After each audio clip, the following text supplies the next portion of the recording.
السلام عليكم ورحمة الله تعالى وبركاته مالين وناكسان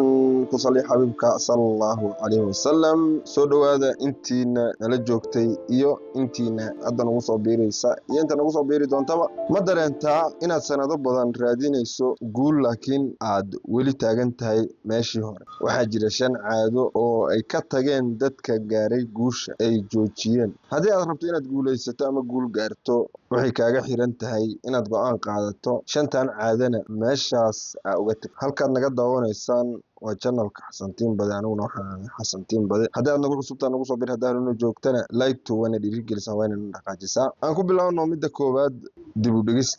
u dhigista waa caado aad u xun laakiinse dhammaanteen ama badankeenu aanan fahansanin dadka badankooda ayaa yiraahda ama waxaan dhahnaa berri ayaan samaynaynaa ama maalin berri dambe ayaan samaynaynaa taasna waa waxa keena dib u dhaca iyo inaad shaqo walba oo qaba lahayd aad ka tagto sababtoo ah maalin walba haddaad dhahdo berri baan qabanayaa wax ay soo siyaadinayso ma laha marka fadlan midda koowaad ka tag berri aan qabanayaa waxaan shaqaa kuu taal maalinkaas ay shaqada kuu taalo hadda qabo dhaqaaq markaas laguma dhaqaaq maqal jirtay laguma dhaamay dhaqaaq midda koobaad waa taas waxaana kugula talinayaa xalku waa dardargelinta markaas shaqada ku taal ka fikir markaas qaabkaad u qaba lahayd iyo sidii aad ugu dhaqaaqi lahayd laakiin ha ka fikirin inaad dib u dhigto berri qabad midda labaad ama qodobka labaad haddii aan u gudubno waa walaaca iyo cabsida inaad ka walwasho wixii ma bilaaba ma iska daaya midaasna waa midda keenta ama ka hortaagan guusha aad ku dhaqaaqi lahayd ama guusha aad raadinayso dad badan waxay ku jiraan cabsi maxaa dhacaya haddii aan sameeyo sida haddii aad guulaysato waa satrib haddaad guul daraysatana waa cashir ha ka welwelin maxaa dhacaya laakiinse isdiyaari oo isu diyaari inaad gashid shaqadan si aad u heshid waqti iyo waxbarasho sababtoo haddaad shaqadan maanta haddii aad ku dhaqaaqdid haddaad ku faylgarowdid waa cashar iyo waxbarasho haddaad ku guulaysatidna guushaada wax ku celi kara male xarig walba asaga iskiis u go'ay oo kugu xirnay bal laakiin saas daraaddeed marka waxaad isku dhiirigelidaa ama aad niyad naftaada u sheegtaa xusuusnow rasuulkeena sallallahu calayhi wasallam amba ka soo qaadna asaa tusaale wanaagsan oo ah inta jeer ama in la dilay oo magaaladiisi laga qaxiyey oo laga bixiyey magaaladii oo loo dhaartay oo la caayey oo la dakhro dhig laga daadiyey waad ogeyd ku cibro qaado ma jirto wax sahlan ma jiraan laakiin waxaa jira qof adagaa jira oo adkaysi yeelo si aad uga gudubto caqabadaha iyo si ay u go'aan xarkaha kugu xirxiran iyo imtixaanka ku haysta hadafkaadu markasta ha noqdo guusha meel aad higsanayso yeelo qoro hadafyadaada maalinlaha asbuuclaha subaxlaha habeenlaha mar walba qoro hadafyadaada xasuustuna waxay noqonaysaa inaad mar walba aad dadaashid waa inaad xasuusnaatid inaad guul rabto midda saddexaad ayaa ah xiriirka dadka qaldan bal ogow xiriirka dadka qaldan wuxuu kaa ridaa meel aadan malaysanayn waxayna kugu ridaa god dheer waxayna ku badaa cabsi aan dhammaad lahayn inaad ka cabsatid guusha inaad ka cabsatid inaad xarkaha kugu xirxiran iska jar inaad ka cabsatid inaad tallaabo hore u qaado weligaa ma dareentay inaad la joogto dad had iyo jeer ku niyad jebinaya haddii ay jawaabtaadu haa tahay hoos noogu reeb taas bedelkeeda marka ku bedel dadka kala baro dadka inaad baratid ruuxadeeda ayaa waxay tahay cashir adiga kuwa dadka kala baro kuwa ku dhiirigelinayana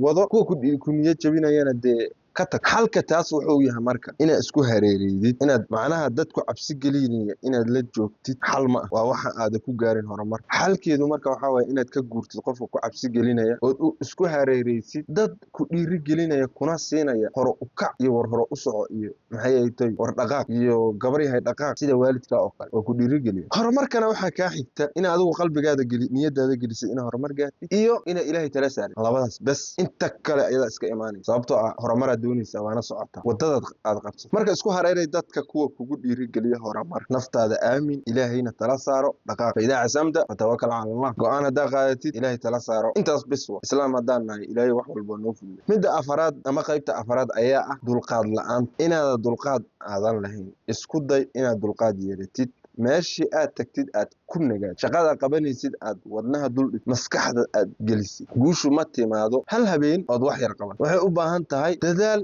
iyo dulqaad dadaalo dulqaadan bal ogow waqtigu dadka uma kala badna laakiin waqtigu dadka wuxuu siiyaa sidii ay uga faa'iidaystaan oo u siiya yoolal yaryar ama qorshayaal yaryar ka bilow kuwaasna xaqiiji wax yar markaa qabatid wax weynaad hankeeda yeelanaysaa bal dhegeyso wax yar markaa qabatid wax weyn baad hankeeda yeelanaysaa barada markaad guul yar xaqiijisid guul weyn hankeedaad yeelanaysaa wax walba inaad qortid isku day ood buug isugu geeyo wax walbood u baahan war maanta adigoo guri buusha ka soo baxa ama guri kiraa degan haddii aad rabtid inaad gurigaad leedahay 5 gaari aad ku horbaakin qoro qorshahaas walow 20 years ka bacdi ha aad haddii aad dadaashid oodan dib u noqon wax walbo ku cabsi geliyana aad abaartid guusheedu waa hubaal midda shanaad uguna dambeeyda waxay tahay isticmaalka waqtiga loo isticmaalo si qaldan dhalinyaro ka waantooba isticmaalka waqtiga aad u isticmaalaysid si qaldan taleefanka isaga xir timing ama time isaga xir waqtiyaad isticmaashid ha jirto waqtiyaad kala hadashid waqti important ku ah iska beerdarayn taleefanka kada waqtiga kada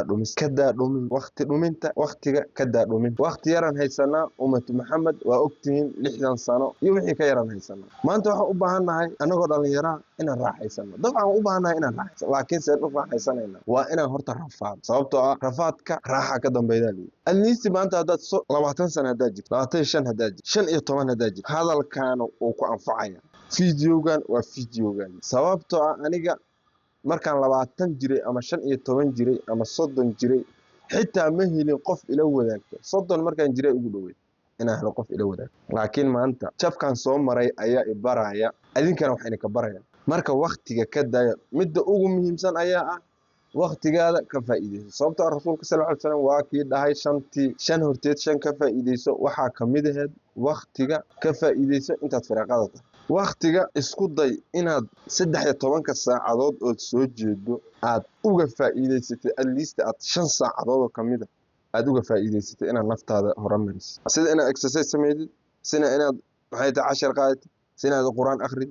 macnaha aqligaada inaad ku dartid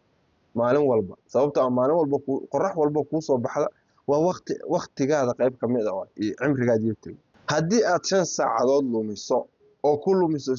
social media laakiin aad ka cabsanayso in aad noloshaada isbedeli laadahay maxaad filanaysaa marka la soco waqtigaaga oo yaree waqtiga ka dhumay iyo waxyaabaha faa'iidada aan lahayn ee dhibaya nafta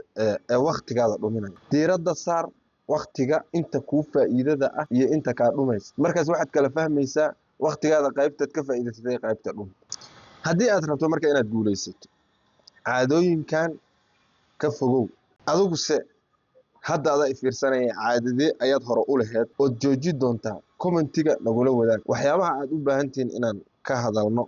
ama ay tahay inaan ka hadalno fadlan nagula wadaag dhanka commentiga annagana dhiirigelin ayay noo tahay idinkana waa idinkaga soo jawaabaynaa qof walbana sida uu wax ii soo weydiiyay ayaan isku dayi doonaa inuu jawaabo sababtoo ah anigu adinka ayaan wax ku ahay fadlan haddaad nagu cusub tahay subscribe noo saar fiidiyogan intaan ku egyahay aan is dhiirigelino yana is dhibina aan is dhowrano qof walba ummatu maxamedana hadii mar aad muslim tahay dunidan adaa lagu abuuray waana aad ka guuleysan kartaa aakhire adduunba wassalaamu calaykum